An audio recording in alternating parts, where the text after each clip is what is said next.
Hoy amanecí con ganas de hacerme mi desayuno favorito. Solo necesitaba jitomates, un poco de chile, tortillas y estoy segura de que ya sabes de qué se trata.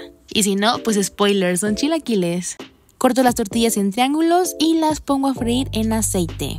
Les quito el exceso de grasa y después de que mis tomates estén listos, a la licuadora. Esta de Flavor Stone me encanta porque me permite hacer salsas deliciosas.